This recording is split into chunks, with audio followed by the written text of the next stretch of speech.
Muchas gracias. Muy bien. Por una serie de dificultades, entonces no hemos estado grabando y a partir de ese momento estamos indicando de que el estudio socioeconómico tendrá que hacerse en función de si conviene o no conviene hacerlo, ¿no? Además, si es no pertinente o no pertinente, que sería la palabra más adecuada. Para proyectos de bajo monto de inversión privada, entonces, la exigencia en un estudio socioeconómico tendrá que ser muy particular. Pero en proyectos de alta inversión sí necesitamos hacer un estudio socioeconómico. Y para esto les estoy indicando lo siguiente. Miren, dice, si tenemos un proyecto de construcción de una línea eléctrica de media tensión de 40 kilómetros y 10 redes de baja tensión de distribución para tener a 1.450 familias en una provincia, la necesidad de elaborar estudios socioeconómicos es imperiosa. ¿Por qué razón? Por los siguientes acápites. Ahí tienen ustedes, están haciendo ahí electrificación rural, alguna empresa constructora. Bien, entonces todo depende de la inversión, ¿no? Entonces, fíjense, esto es lo que nosotros queremos construir. ¿Qué les parece?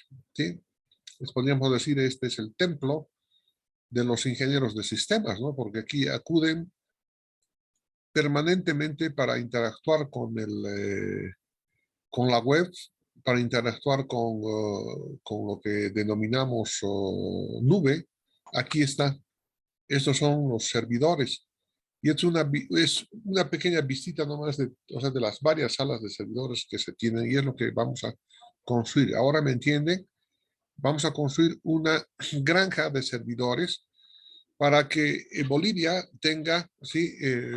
Autonomía en el resguardo de información. Entonces, me parece que ustedes vayan estudiando todos los pormenores, en eso consiste la primera tarea. Tienen que hacerlo porque tienen que hacer el proyecto, si no, ¿qué vamos a hacer? O sea, ya en esta oportunidad ya no quiero pues proyectos hechos en Arequipa, en Pichincha, Ayacucho y Junín, ¿sí? Y resulta de que vienen y además le ponen su nombre, ¿verdad? Como si hubiesen hecho así. Ahora todos van a hacer sus proyectos y como verán, vayan cumpliendo estas etapas, porque si no van cumpliendo, entonces definitivamente no van a poder hacer.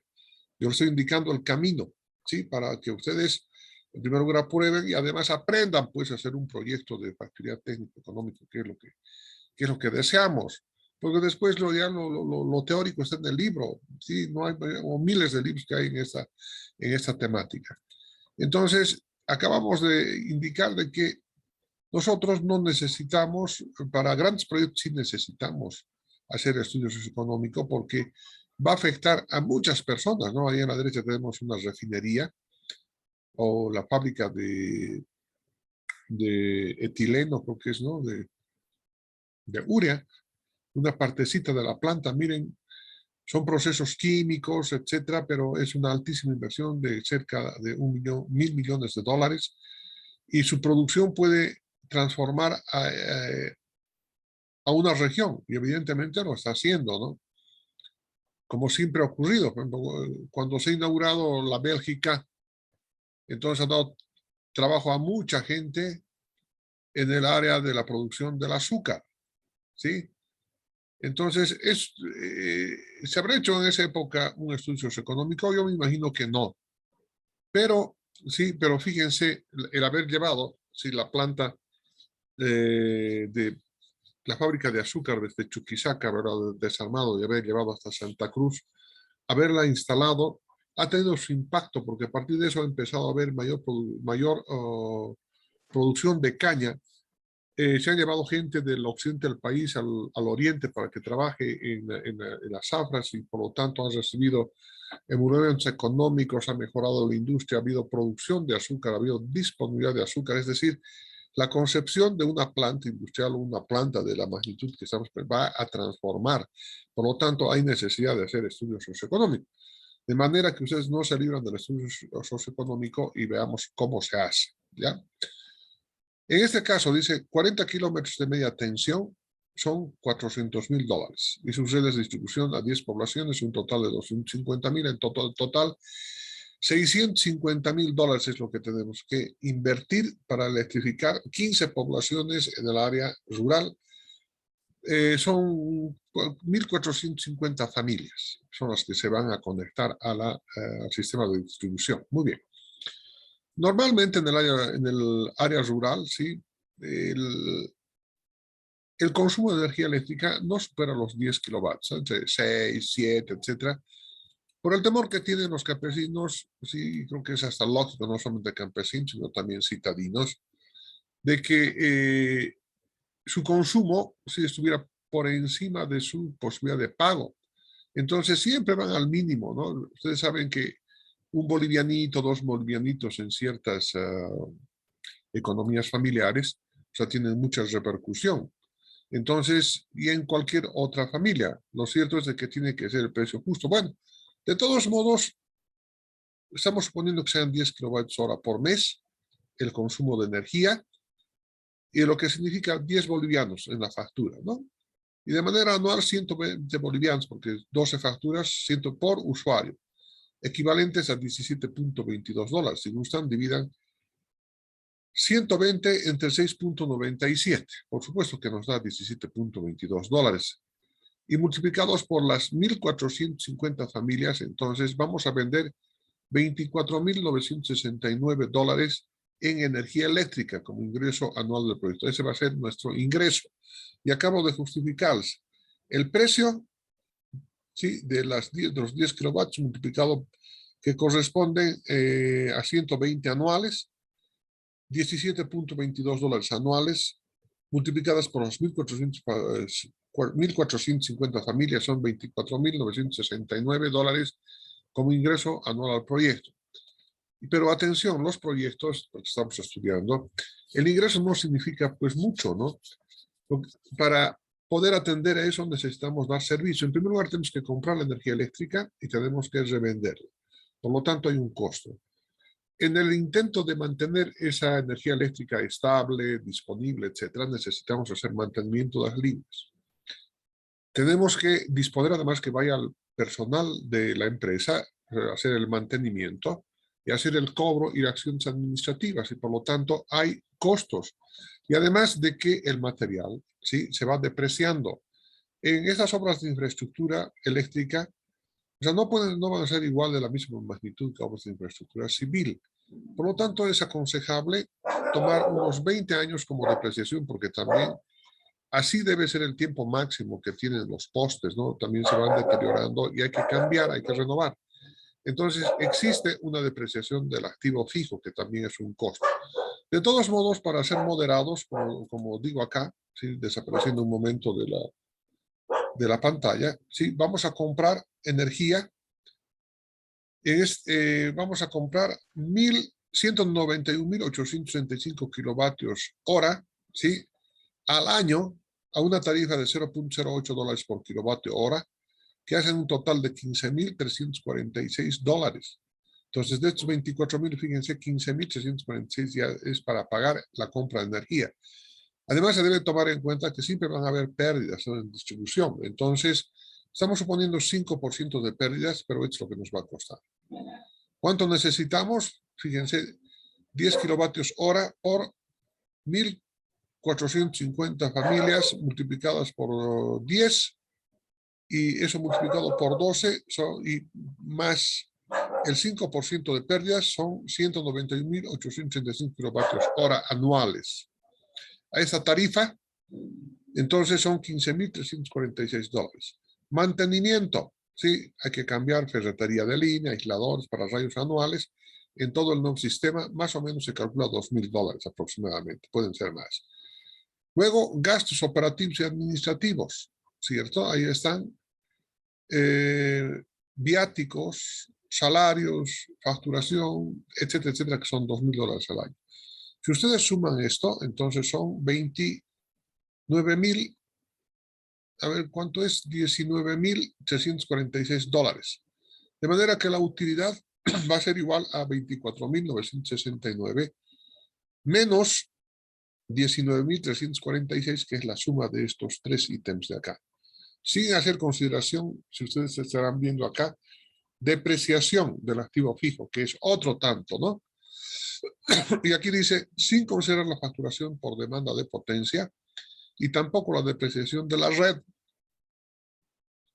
El costo anual de operación del sistema eléctrico asciende a 19.346, hemos visto. De manera que la utilidad esperada va a ser la diferencia de 24.969 menos 19.346 dólares. Muy bien, pero de todos modos hay utilidad, ¿no? Pero tampoco no es una utilidad efectiva, si se dan cuenta, porque aquí no está entrando la depreciación del activo fijo. ¿Cuánto hemos considerado? 650.000 dólares, ¿se acuerdan? Entonces, vamos a hacer el siguiente razonamiento entre todos. 650.000 dólares, 650.000 dólares de toda la red, hemos dicho que en 20 años se va a depreciar, por lo tanto, anualmente deberían depreciarse 32.500 dólares. Entonces, si agregamos eso más para aquí, para costos, definitivamente no alcanza ni para poder administrar adecuadamente el sistema. Me dejo entender, es decir, hay pérdida, pero supongamos que estamos haciendo el análisis simplemente con la utilidad anual esperada. Fíjense lo que va a ocurrir acá. Ahí están haciendo la electrificación, los muchachos, a lugares pobres, miren, hay lugares así en el país. No me voy a creer que se ha desaparecido la pobreza en el tiempo de Evo Morales. Lo que pasa es que en el tiempo de Morales se desapareció la pobreza de sus militantes. Esa es la diferencia. Pero de todos modos, hay todavía pobreza, ¿no? Entonces se habrán hecho los esfuerzos necesarios, pero todavía hay. Muy bien. Ahora fíjense, vamos a dividir la inversión, que son 650.000 dólares, entre la utilidad anual, sin considerar el valor del dinero del tiempo, simplemente como si cada año fuera 5.623 dólares por año, que eso vamos a recaudar, ¿ya? Si dividimos esto, dólares con dólares se van y vamos a recuperar el capital en 115 años, casi en 116 años, sin considerar además la depreciación del activo fijo, sin considerar. Entonces, dígame, ¿este proyecto es, desde el punto de vista financiero económico, es o no factible? ¿Qué dicen? A ver, vamos a preguntarle a Joel Yucra. Joel Yucra, me está escuchando, ¿verdad? Sí, que Muy bien. ¿Cuál es su opinión? eh, bueno, Inge, viendo la gráfica, no, pues no es factible, Inge, ¿Por qué razón? porque como indica ahí, en 115 años se va a recuperar todo el capital invertido, ¿no?, en el proyecto. Claro, correcto, ese es el asunto. Sí, me entiendes perfectamente y espero que hayan razonado de la misma manera el resto de sus compañeros, o sea, ya no tengo necesidad de examinarles porque ha sido muy claro su compañero en indicar, imagínense, puedo recuperar el capital en 113 años. Cuando uno se presta capital, ¿cierto? Uno quiere comprarse un minibús, por decirlo, ¿no? Entonces, mínimamente debe estar unos 20.000, así de segunda manita, que todavía opere. Gasto 20.000 dólares, ¿no? Entonces, esos 20.000 dólares, sí, yo tengo que recuperar por lo menos en 5 años, no más, porque es inversión privada. Porque sé que al cabo de los 5 años la unidad va a estar ya depreciada de tal manera que en el valor de la reventa nomás ya puedo contar que ha de ser unos 5.000 dólares, ¿no? Pero mientras tanto tengo que ir, sí, guardando el dinero justamente para la depreciación del activo fijo, básicamente. Pero ustedes estarán viendo que sin considerar esa depreciación del activo fijo, que es costo, estamos encontrando 115 años. Entonces, consecuentemente, desde el punto de vista financiero económico, este proyecto no puede ser, no va a ser viable, no va a ser factible elaborarlo. Entonces, ahí entra justamente sí, el estudio económico financiero. Entonces, digo para ello, dice, de manera general, dice, existen proyectos de inversión pública como la generación hidroeléctrica, cuyo esquema ustedes pueden ver aquí en el lado izquierdo, es una central hidroeléctrica, telefonía, carreteras, pueden ser infraestructura hospitalaria, educativa, mejoramiento urbano, que no pueden ser evaluados con criterio financiero. Entonces, la evaluación socioeconómica es la que permite orientar en los beneficios que logra la sociedad en su implementación. La cantidad de dinero que se está acá empleando en la construcción de un dique, por decir, por la generación hidroeléctrica, puede ser que su pago, sí, no sea precisamente en 20 años, sino en 40 años, la devolución de la inversión. Pero desde el punto de vista socioeconómico, la energía eléctrica, la disponibilidad de energía eléctrica va a cambiar en la forma de vida de la sociedad, ¿cierto? En diferentes puntos. Va a dar trabajo directo a muchos empleados que van a ser parte de la empresa, por lo tanto va a crecer, va a haber una especialización en el área técnica de la producción de la energía eléctrica. Es decir, hay un impacto socioeconómico muy especial al margen del estudio financiero económico. Entonces, hay que, hay que conocer, o sea, en qué momento se tiene que hacer el estudio socioeconómico. En el caso nuestro, del problema que estamos, que vamos a resolver, necesariamente, aunque no existan rendimientos económicos, tiene que haber, sí, rendimiento para la sociedad y para la economía. Entonces, es evidente que durante las últimas décadas del siglo XX se dio impulso a la electrificación rural del país. Bien, aquí quiero comentarles a ustedes de que, fíjense, hasta hace unos 30 años atrás, los proyectos de inversión técnica, sí, así se llamaban estudios técnicos, o sea, se daba prioridad al diseño eléctrico, a la determinación de presupuestos en aisladores, en conductores, etcétera, etcétera. Y de lo que se trata es de que la información se mandaba así. ¿A qué se llamaba estudio socioeconómico? Porque ustedes saben que en materia de electrificación rural, sobre todo, definitivamente no hay, no, los proyectos no son factibles desde el punto de vista económico-financiero. Entonces, el estudio socioeconómico es el que manda. Y en esa época, ¿en qué consistía el estudio socioeconómico? Simplemente el estudio socioeconómico se mostraban unas 10 hojitas más o menos, y en las 10 hojitas se hacía una numeración de cuántos habitantes vivían, cuántas escuelitas habían, datos generales, ¿no? Estamos hablando antes del, de la aplicación del municipio productivo, de la municipalización, de la aplicación de la ley de la participación popular, ¿sí? Que aunque ahora no sea de mucho agrado, definitivamente sí funciona, aunque el Evo Morales no lo haya eh, financiado ni tampoco ha sido más antes, ¿no? Bien. Entonces, estos estudios técnicos así se mandaban, ¿no? Y bueno, muchos deciden, producen haba, producen papa, más o menos en una cantidad de 4 hectáreas, 20 hectáreas, 100 hectáreas, algunas potencialidades. Evidentemente así nomás se hacía, ¿no? Pero de ninguna manera se hacía, se iba más allá y no se hacía una simulación, ¿sí? De cómo, si en la sociedad, en el lugar donde se va a implementar el proyecto, va a cambiar, ¿sí? De aquí a unos 5 años las formas de vida. Es decir, ha llegado la electrificación rural, entonces las casitas, los hotelitos han puesto sus lucecitas, utilizan ya refrigeración para tener carne, ha mejorado la salud, porque en las postas o en los hospitales ya se pueden utilizar equipo médico con energía eléctrica.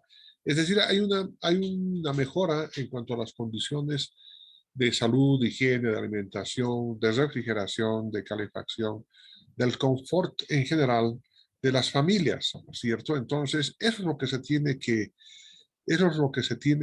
mejorar. Y en el paso final del tiempo, en los 15 años, 20 años, es decir, fíjense cómo, por darles un ejemplo, otro ejemplo, ha llegado la energía eléctrica, una casita de una familia campesina ha puesto poquitos. Los niños ahora tienen ya iluminación, alumbrado para poder estudiar. Entonces el rendimiento de los niños aumenta mucho más.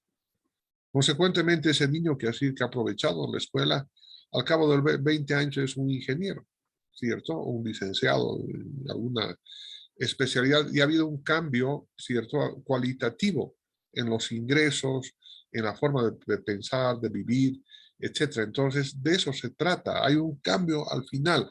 Gana la economía, por supuesto, gana multiplicado por 100. Lo que pasa es que desde el punto de vista financiero económico no es conveniente por las razones que ya les he comentado. Bien. Aquí ya les estoy comentando de que evidentemente cómo se presentaban los proyectos, ¿no? Y estos proyectos de electrificación normalmente, como os he indicado, o sea, desde el punto de vista financiero no van, no son factibles. Entonces, han pasado posteriormente, sí, ahora es mucho más complejo, ¿no? El hacer los proyectos, porque como han pasado de lo que era antes las corporaciones de desarrollo, posteriormente a las prefecturas, pues las gobernaciones, estas responsabilidades, y tienen relación directamente con el gasto público, entonces ya las personas que trabajan en estas instituciones ya son profesionales, consecuentemente hacen un estudio minucioso de los gastos, el porqué, el impacto, etcétera, y es mucho más complejo obtener este tipo de financiamientos, a no ser que desde el punto de vista socioeconómico se justifique adecuadamente si la inversión a fondo perdido por parte de las gobernaciones. Bien.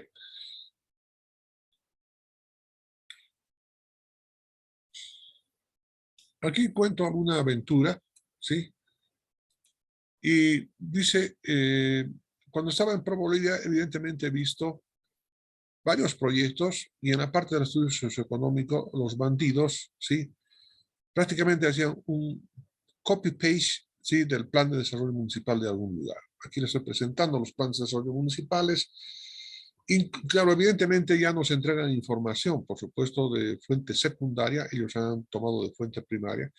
Pueden haber algunas variaciones con la realidad de hace unos 4 o 5 años, pero en general las variaciones no van a ser tampoco muy grandes, ¿no? A no ser que haya algunos cataclismos o problemas de salud, etcétera, etcétera, ¿no?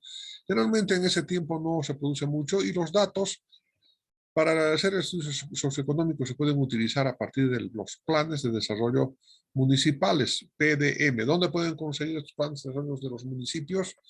En la FAM, ¿no? La Asociación de Municipios de Bolivia, cita en Avenida 14 de septiembre, en la última cuadra antes de llegar a la calle 17, en la zona de Obrajes. Ahí tienen sus oficinas. Bueno, esto es bueno, ¿no? Estos son buenos, es bueno tener esta información, pero hay que constatarla, ¿sí?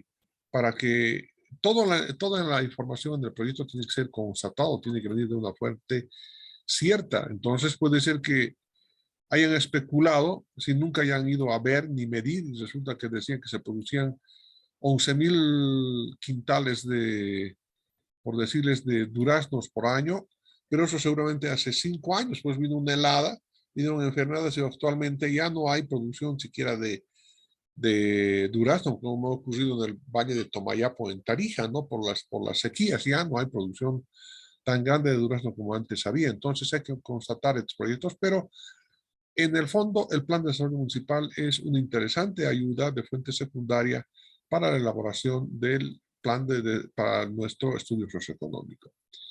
En esta clase vamos a hacer énfasis sobre el índice de desarrollo humano, ¿sí?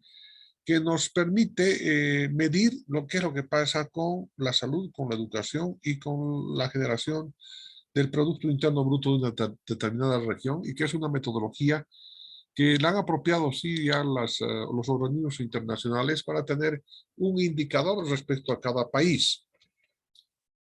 Vamos a definir como estudio socioeconómico, fíjense, es una definición que la estoy haciendo, al análisis de la dinámica de la población, la estructura demográfica, el estado de la salud humana, los recursos de infraestructura, además de los atributos económicos, empleo, ingreso per cápita, el comercio y el desarrollo industrial del área de estudio. Dependiendo de la profundidad que se quiere en este proyecto, pueden interactuar en su elaboración teorías y métodos de la sociología, economía, historia y medio ambiente. Entonces, porque hacer el estudio socioeconómico viendo desde un perfil específico, o sea, puede requerir mucho dinero y en sí mismo ya es un proyecto aparte.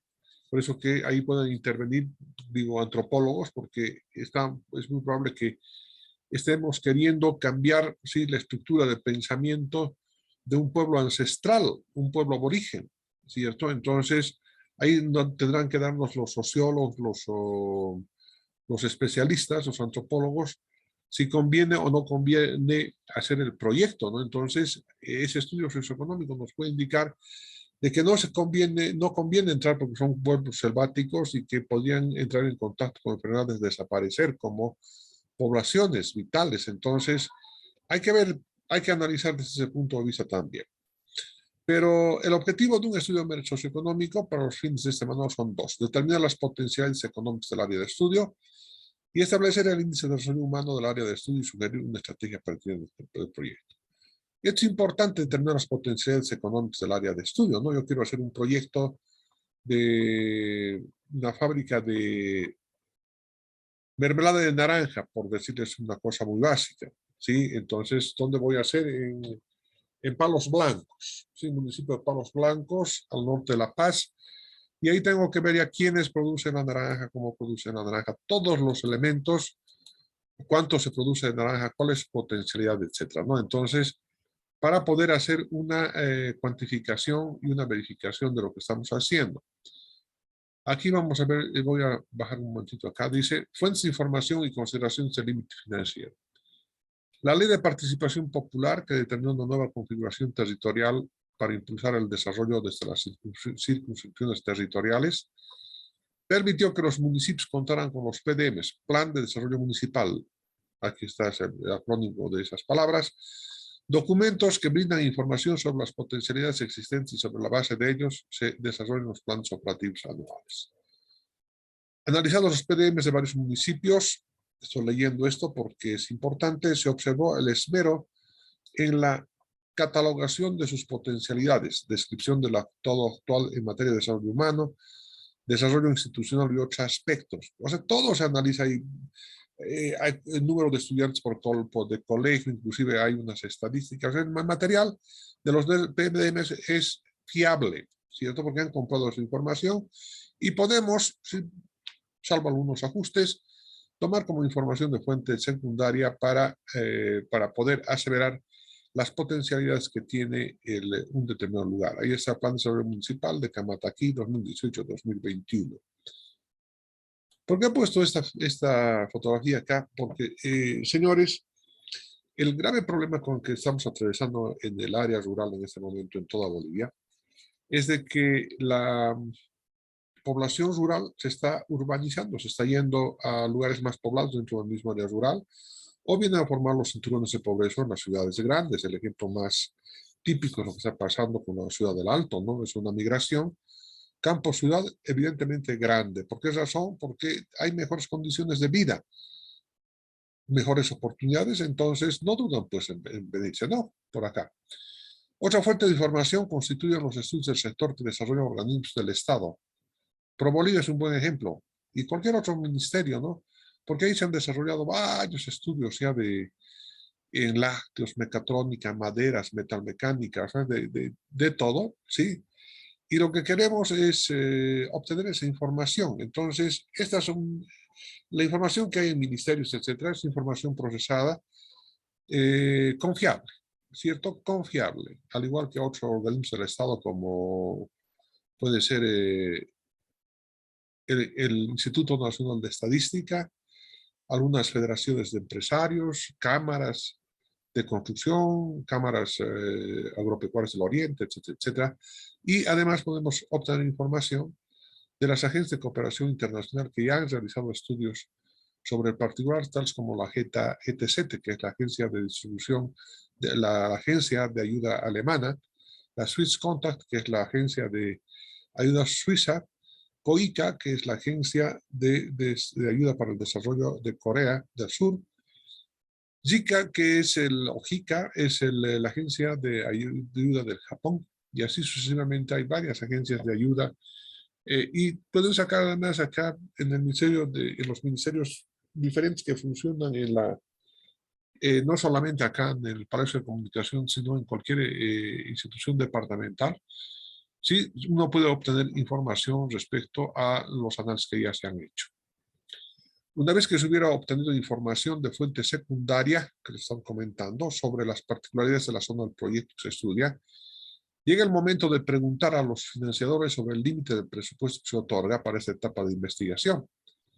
Un buen analista no se conforma con la información obtenida de las fuentes secundarias, sino que mediante los métodos de observación, entrevistas, encuestas y los métodos teóricos, Se debe corroborar, corregir o actualizar la información, lo que les había indicado. Hay mucha movilidad demográfica en las provincias y por lo tanto donde antes había una población de 200 personas, hoy en día pueden haber 2 familias en el lugar, y así ocurre en lugares donde la gente se ha escapado por la contaminación, por mejores condiciones de vida, por la imposibilidad de poder hacer cultivos más extensivos, etcétera, ¿no? Hay diferentes motivos que pueden hacer cambiar la realidad socioeconómica de una determinada región en corto plazo. El cimiento en la construcción de un proyecto debe ser lo más sólido posible. La suposición o aseveración de algo de lo que no está constatado puede ser fatal al tiempo de elaborar el proyecto. Atención, eso es bien importante, ¿no? Hay que estar seguros de la información que se tiene. Sin embargo, los recursos asignados establecen el límite de lo que se puede hacer. En consecuencia, se deben emplear e investigar de acuerdo a la prioridad o importancia de la información del proyecto. Es decir, hacer un estudio socioeconómico donde intervengan sociólogos, etcétera, cobran, pues, ¿no? Y tal vez no es muy grande el presupuesto, consecuentemente, ¿para qué vamos a hacer profundizaciones, etcétera? Tal vez son innecesarias. Entonces, el analista tiene que tener la suficiente capacidad para poder dilucidar si conviene o no hacer, cuál va a ser la profundidad para realizar la investigación. Lo primero que tenemos que averiguar, sí, es la potencialidad de los recursos hídricos y la biodiversidad. En los últimos años, bueno, el recurso hídrico puede ser igual que el recurso mineral, que el recurso forestal, etcétera, pero se ha hecho énfasis especialmente en recursos hídricos, debido a que